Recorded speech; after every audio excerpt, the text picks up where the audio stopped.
Good afternoon, everyone, and welcome to Beyond the Frame Live. My name is Dottie San Martin, and we have a really great show planned for you today. Joining me, I have Tim Morrow. Tim, welcome. Thanks for having me. No, we are so excited to have you here. Tim's a graduate of the University of Texas at San Antonio, as well as San Antonio College. Prior to joining the San Antonio Zoo in December of 2014, almost an anniversary it looks like, Tim had a 24-year career in the theme park industry, which include the opening of several theme parks, including Fiesta Texas of San Antonio, Parque Plaza Sesamo in Monterrey, Mexico, Discovery Zone in Orlando, Florida, and most recently, Aquatica Water Park in San Antonio. Tim, it is so nice to have you here today. And I see we have a couple of rhinos joining us also. Yeah, these are our two behind me, not the actual rhinos, but we have two 4-year-old female rhinos here at San Antonio Zoo. We redid that habitat in 2018, and we're hopeful that in the next few months we get a male that will come and we'll kind of revive our rhino breeding program here to help with the conservation of that species. Oh, very good. Very good. Well, they look like they're just hanging out with you. So they are best friends. It looks like it. Definitely. Well, you know, this has been just a crazy, crazy year with the pandemic shutting a good majority of places down. It's just made things very, very difficult. But I thought it was quite interesting when the pandemic hit. It was very clear to me that you guys were going into this with a very open mind and that you realized very early on that you needed to pivot. Talk to me a little bit about what you did and how it came to be with your next steps. Sure. Well, you know, we were in shock like everyone, I think, in the world when this really started to hit. Zoos were a little bit ahead of the curve on COVID because you know, the initial thoughts were that it came out of a wet market in China where they sell species animals in really bad, poor conditions. A lot of those species are poached out of their home ranges and then illegally trafficked into China and Asia and other places as well. So zoos have been talking about COVID very early on, back in January, mainly to message to the public about the importance of closing down these wet markets and stopping poaching and stopping trafficking. We had no idea it would become this big pandemic that it is, because there's been several viruses to come out of there in the last 10 years that people are aware of. And this looked like another one of those in those line of viruses that had come out, but became much bigger. You know, and personally, I'm a big sports fan, so I've been following, you know, I saw Italian soccer leagues shut down their games to fans probably in February. And I remember telling our team, if the sports leagues here start being impacted, we're all done, we're all finished. Yes. And I just happened to be in spring break. I was supposed to go on a Disney cruise, ended up canceling that during the spring break week because that's right, it was starting to really ramp. I was in Orlando when the NBA stopped games, you know, right at tip off. And then I think the next day, Disney California announced closing. The next day, Disney Florida. And then it was just dominoes of SeaWorld, Universal, and then all of us in San Antonio. We closed here March 14th. And a lot of people think the zoo is city funded or city run, which we're not. We 100% like a private business, depend on visitors, grants and donations because we're a nonprofit to operate. And with a bill of about $500,000 a week just to maintain the animals, care for the animals in the facility, we were in big trouble real fast. Oh, yeah. So we knew that it was going to be, you know, you were assuming kind of at that point, maybe a month or two or something like that we'd be impacted. But we knew right away we needed to try to find some ways to find some revenue. And we have a really diverse team here of people that have come from the hospitality industry, people from Disney, from Six Flags, from SeaWorld, from museums, from FECs, from attractions. And so a really creative group that knows how to find ways to drive revenue. So right away, we started really tweaking an online store, which we had never had before. A really strong online sales presence. Really the kind of philosophy was we want them to come to the zoo to buy these things. And as soon as they couldn't, we launched that. But our big pivot was a drive-through zoo concept.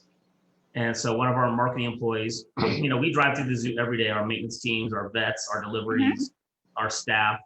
And you just take it for granted after a while that you're driving through a zoo or a theme park. But one of our team members said, why don't we make a route where the guests can drive through the zoo? And we said, hey, that might work. So we drove it a couple of times and figured out how big of a vehicle we could launch it with. And we had come up with a plan. We did a little 20, 30-second promo video, and we were going to do a 3-day run.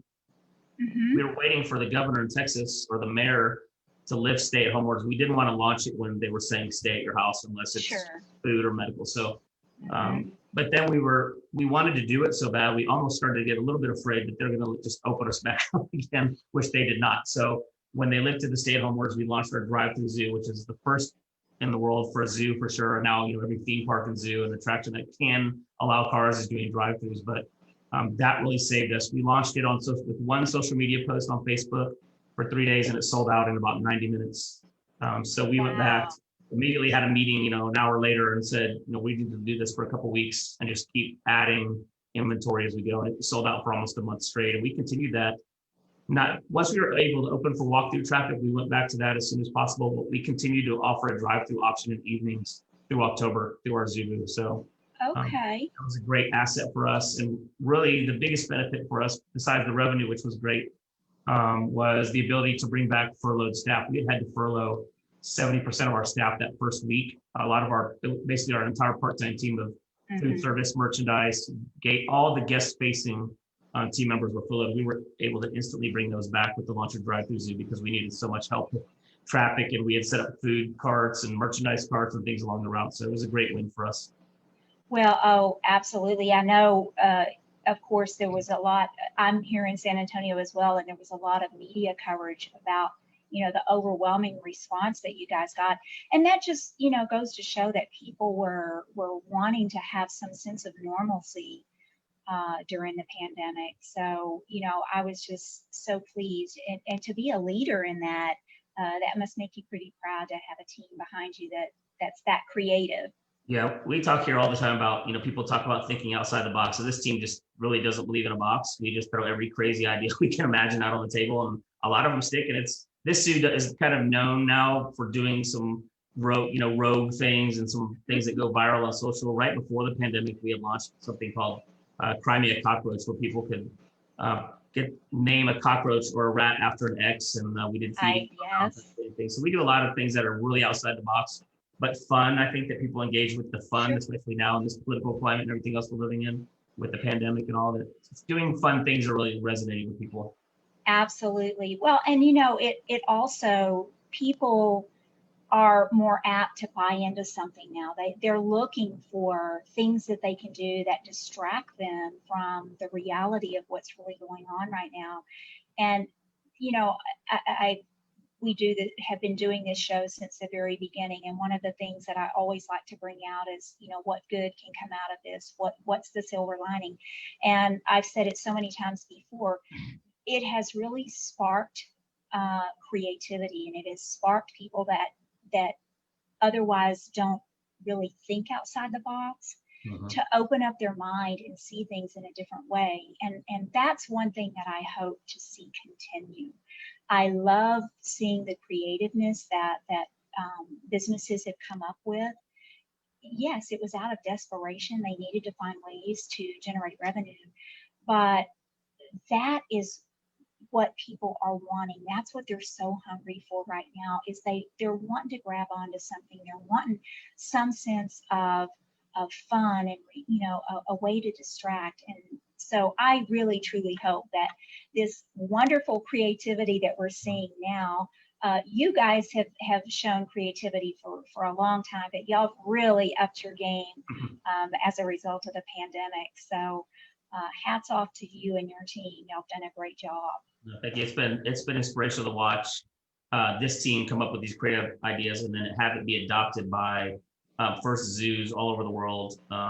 Calling us. And the nice thing about our industry in hospitality is everybody's sharing information, to help each other. And so we shared everything we learned out the first day, and it just got carried across the globe. And now we're seeing, here in San Antonio, even Six Flags theme parks doing a drive-through Christmas lights, and the Spurs parking lot is drive-through Christmas lights. So that kind of pivoting. And I don't know of another business that pivoted to a drive-through model that never had a drive-through model before we did it. So I think we're one of the first to do that as a result of this pandemic, and something that we'll keep, I think, going into future years, that we'll offer drive-through at different times of the year Sure. One of the benefits for our visitors was to multi-generational families who got much closer during this pandemic were able to come together in cars, maybe where grandma or grandpa couldn't walk the zoo anymore, hadn't been for 20 years, they were able to do that together in the car. And then our guests with disabilities that maybe can't come during the heat or navigate the zoo as well, during a regular visit, were able to come as well. So it's something we'll keep for those two reasons, and just because it's so unique, but it's something I think, we can talk about the creativity. There's a lot of what we call keepers that we're like, we're going to keep that and keep using that. And I see that around other businesses in town, restaurant, all the flexibility and creativity the restaurants have had to come up with, and the bars have had to come up with, that I think they're going to keep a lot of those ideas going because it's done well and resonated with the customer. Absolutely. And you wonder, I'm sure that eventually y'all would have come up with this idea and implemented it, but it just kind of got, brought to the surface much quicker as a result of the pandemic. And so as things have happened in other industries the same way, maybe they had been thinking about, I need to do this or I need to do that. And, out of desperation or out of, I really have to do something here. Let's give it a try. What can it hurt? People now have more courage to do that, more courage to take that step and take that chance. As you said earlier, you just keep throwing things out, and some things work and some things don't work, and you just keep moving along.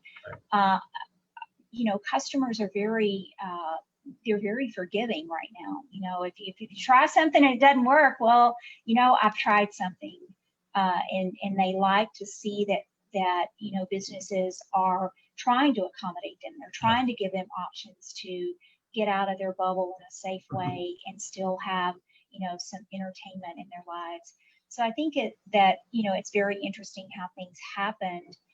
But I do hope to see, speaking of drive-throughs, I saw on the news the other night that there's a drive-through Christmas lights. Now that's been, around in San Antonio a while, where you can drive through Christmas lights, but it's at the AT&T Center now. It's a whole new experience driving through the AT&T Center parking lot. So I'm like, okay, I like that. I'll go visit the AT&T parking lot now for lights. Yes, who thought? Yeah. So you guys have so many programs in place, and I know one of the highlights, at least for my kids going to school, was their field trip to the zoo. That was always I was a room mom, so I got to go, and that was always one that was, the kind of the highlight of the year, is when you get to go on a field trip to the zoo.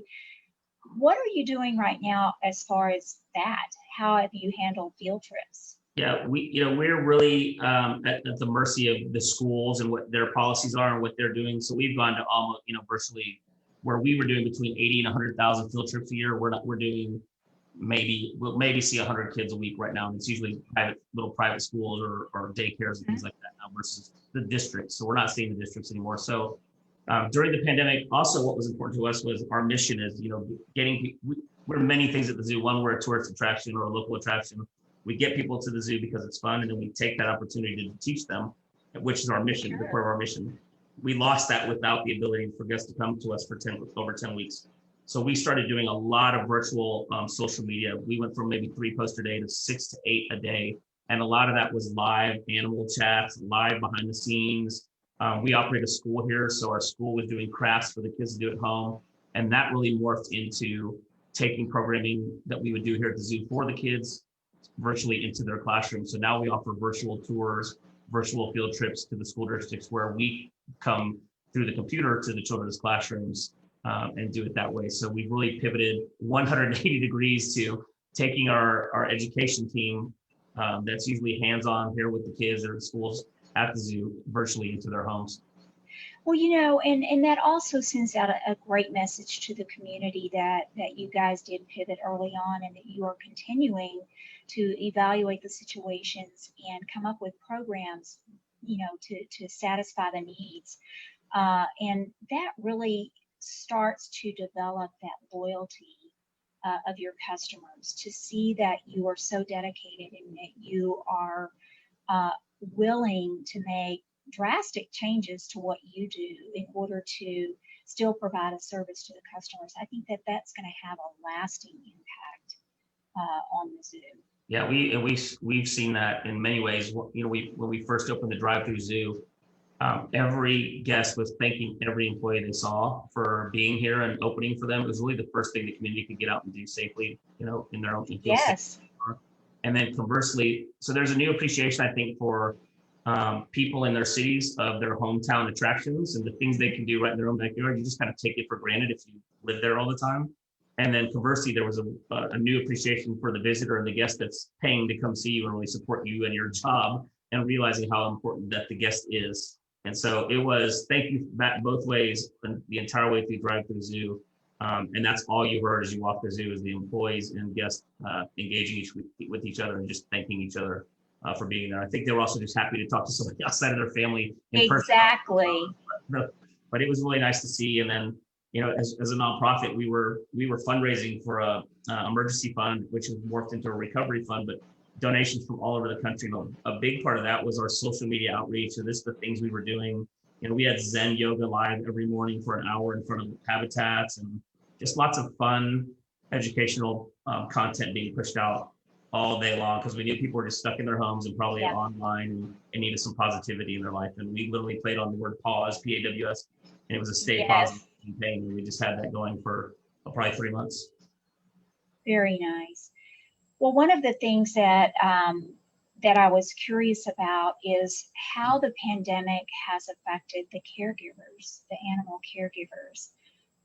Are there extra precautions that they have to take as a result of the pandemic? There's been interesting conversations going in the zoological field about the low number of animal keepers that have contracted COVID. We think that it's very low. And then some of the reasons behind why we think the numbers may be low is they're used to working with wild animals that can have infectious disease that can cross over. And so they're used to kind of working in that environment with that PPE and things like that. And I spoke earlier about zoos being very open. When there was a possibility of mammals or other species getting COVID, when it was first starting to be a thing in the States or in Europe, the zoo's vet teams were already all talking. And there was the first case, I think, was at Bronx Zoo, where they had some big cats, I think tigers, contract COVID. And so as soon as there was any kind of sign of possible transmission of COVID, keepers at all the accredited zoos in the country went to mask and full gear. And so they're really accustomed to working in that environment with the potential for infectious disease transmission. So I think that gives them a little bit of advantage, and the fact they use PPE on a daily basis. A lot of people had never worn a mask before in their life, probably. Yes. Gloves and things like that. So they have a little bit of an advantage there. The biggest challenge for us with keepers is, at all the zoos, we were worried about outbreaks among the staff. So we divided, I'll just use my mammals team that takes care of one of the sections of the zoo with mammals. We divided them in two teams. One team worked Monday, Tuesday, Wednesday, half a day Thursday, cleaned everything, and then the other half of the team came in Thursday afternoon, Friday, Saturday, Sunday, so that they couldn't. If one got an outbreak, then we would not lose our entire mammals team. So there was a lot of adjustments that way, and that took a lot of adjustment for the team. But as far as dealing with the pandemic, they had a little bit of an advantage just because of the way they work on a daily basis. Absolutely, that makes sense. Yeah. That makes sense. Well, you mentioned that the zoos reached out and y'all have really kind of created this community of helping one another as a result of the pandemic. We have found that's really one of the reasons that we started Beyond the Frame, is that we felt like people needed that feeling of community. We are all in this together, and it takes a little contribution in a number of different areas for us to be able to get through it. And if we can learn from one another and help one another, I think that's another one of those silver linings, is that it has really brought, Beyond the Frame is not just bowling centers and entertainment centers. Sure. We have a number of entertainment providers in Beyond the Frame. And again, I think that, with the vaccine now going into different areas, as you mentioned, San Antonio got their first vaccines today. We do see that there is, we are hoping that there's light at the end of the tunnel as a result of that. But some of these little positives that we see along the way, I think are definitely worth noting, because we kind of get wrapped up in all of the bad things that are happening as a result of the pandemic.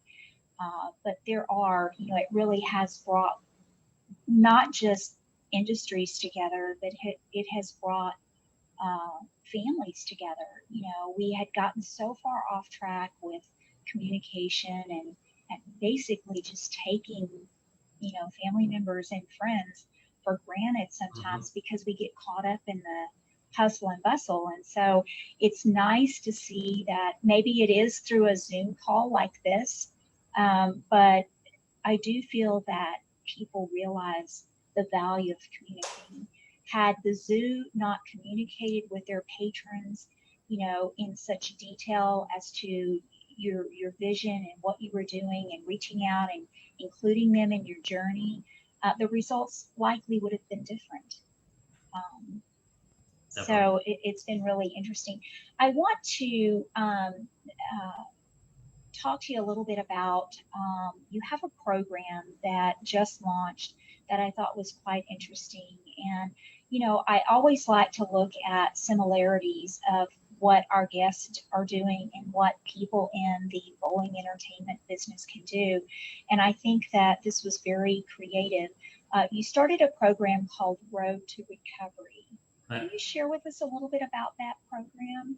Sure. So we have been, as I mentioned earlier, fundraising. You know, we're fundraising year round, and there's been a lot of positives. We like to look at the positive of the pandemic. You know, one of the positives for us was we were a nonprofit, and like I started off saying, people think we're city run and city funded. So we were not really a great fundraising organization. This has kind of forced us into that realm, which we need to be in order to grow and continue to get better.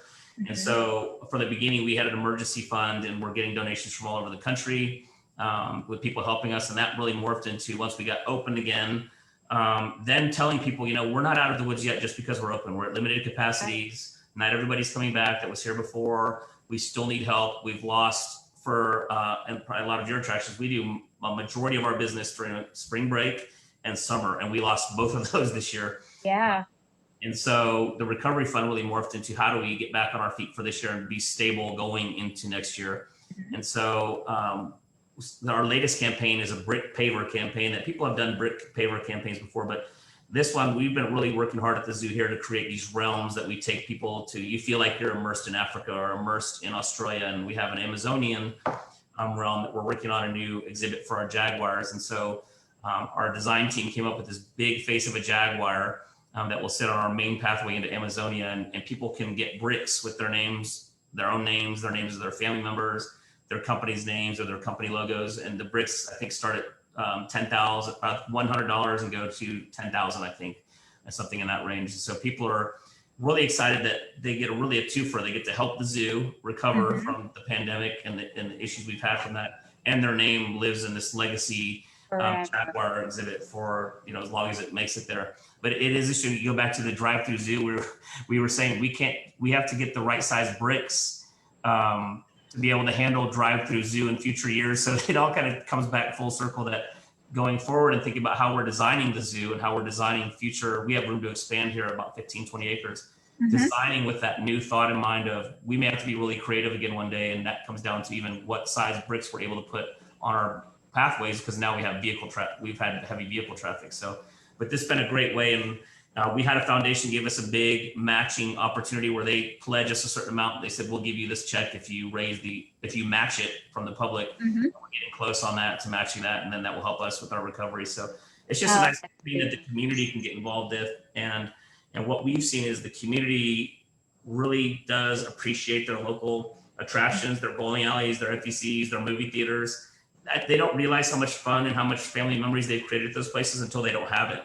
And so that's right. they want to help these places get back on their feet and stay there. They don't want to lose those places for their families and for their kids. So they really want to help in any way they can, whether that's spending money with you and coming, especially as you're telling your story, or donating, or whatever they're doing to engage with your organization. They want to keep you there, and they really appreciate those attractions more now. Absolutely. And you know, as you said, I mean, that goes for bowling alleys, entertainment centers. So, you know, don't be afraid to reach out and bring the customers into your overall plan, which, you know, our plan, it's interesting that you said, you know, now we need to look at the bricks to, you know, because we want to continue this drive-through thing. It does really change how you look at the future, you know, of the zoo. You've got a lot more things to consider now did prior to the shutdown. So it makes it rather interesting. So. Yeah, this zoo, we've been here 106 years. So we went through the first pandemic in 1918. We Wow. have no idea how they went through it because there's no records, but Yes. through World Wars and Great Depressions and everything else that has happened in the last 100 years. And I'm sure there's been a lot of pivoting. There wasn't a lot of great records. So one of the things also we've done with this latest chapter is really record all the things that we've been doing. So if somebody, I'm hoping there's not another pandemic ever, or maybe it's 100 years now, but that they can kind of look back at the playbook and the adjustments and see the kind of things that were done. Because, if a year ago, you look back at those pictures of everyone wearing masks in history books, and it's just the strangest thing you've ever seen in your life. Yep. And now it's strange to see somebody without a mask on. That's right. It's like, what's wrong with you? Where's your mask? It's really a strange world that we're living in. I have 2 children. I pick them up from school, and the kids are just lined up in this assembly line to be picked up, and they all have the mask on. And they adjust really quickly, much more quickly than adults. But it's just really surreal to think if you sit in a parking lot one day and watch and just think about how we're living right now. It's really surreal. So hopefully we have better plans going forward. But I think regardless if another pandemic comes or not, I think there will be some things that will change on how people perceive cleanliness, how people perceive safeness. And so that those would have to be in consideration when people, I think, are building new attractions or adjusting and modifying their operations. For sure. And there's a lot of eyes on that right now. And I think that, as time goes, there will continue to be eyes on it, just because we get somewhat back to normal. I don't think that that's ever going to go away. Yeah. Well, one of the things as we're kind of wrapping here today, one of the things that I always like to ask my guests is, do you have a message of hope that you would like to share with us? Yeah, I think there's been a lot of positive that comes out of this. And for, your audience with the attractions, I think that I know here in San Antonio and I hear in other cities that the attractions have really kind of bonded together. We're suffering through the same pain, and it's a great time to forge alliances and partnerships. We've done a lot of things in the pandemic with the Museum of Art here, with the McNay Museum, with our botanical garden, with attractions downtown. And it's really everybody helping each other with combo tickets or just kind of driving each other's customers to each other and awareness to each other. And I think that's a great positive that'll reflect in a lot of cities that maybe did not have that before in the tourism industry. San Antonio's, such a tourism town that we're a very close group, from the big theme parks to the Alamo to the small, privately family-owned smaller attractions. We all know each other in this town, and we lean on each other. And I hear that it's happening in other cities. And I would say to anyone listening that hasn't reached out to the bigger organizations or to the tourism industry to reach out and find those partnerships. I think it really helps bring awareness and awareness that you need help. And that's not a bad thing these days. It's not shameful to ask for help. And no, it is not. That you need their help to get through this, and they want to help. I think families and people in local communities really want to help their local attractions stay around for generations for their kids, just like they were there for them. Absolutely, yes. My hope is that we just absolutely, as a nation, just come together as a result of this as well. So, well, Tim, it has certainly been a pleasure to have you on the show today, and to hear the success of you and your team there at the zoo. And I only can imagine that it's just going to continue with the momentum that you guys have going right now with the creativity and the mindset is just amazing. So I look forward to seeing a lot more things happening in the zoo on the news. So, well, on behalf of everybody here at Cubica AMF, we thank you very much for being our guest today. For our viewers, make sure that you tune in every day. We have our 12 Days of Joy that's currently going on right now. And until next time, I hope everybody has a very great afternoon and a very happy and safe rest of your week. Thanks so much.